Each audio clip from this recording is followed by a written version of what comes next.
السلام عليكم ورحمة الله وبركاته.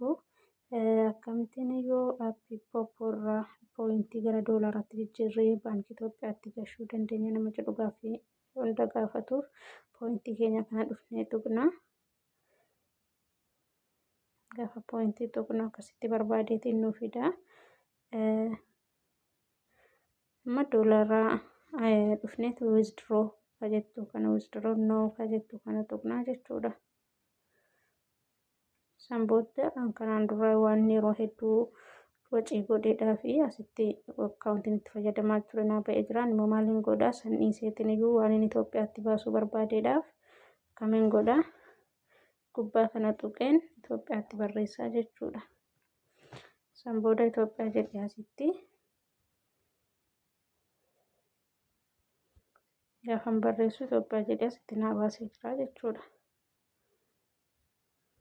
Sambooda tarree kanatti kan Itoophiyaa naa fidan Nigdi baankii, Teelee birrii fi Nigdi baankii, Hawaash baankii fi Abisiiniyaa baankii naa fideera. Fakkeenyaaf Nigdi baankiitti baasuun fedha haa jennu.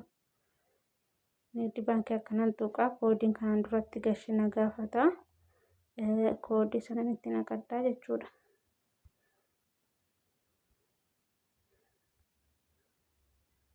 Sambooda akkanatti naa fida.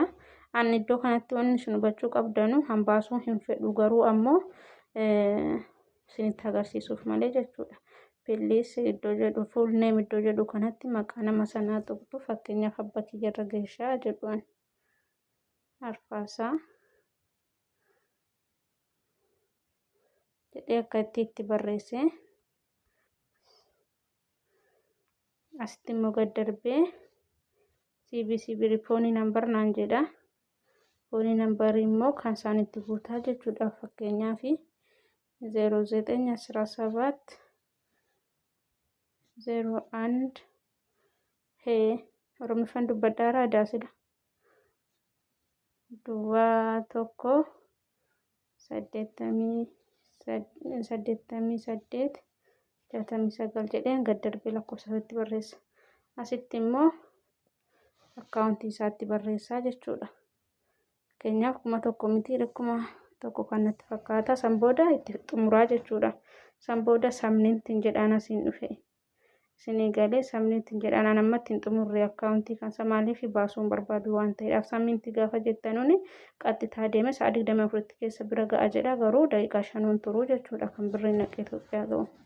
Haala kanaan baafannaa jechuudha.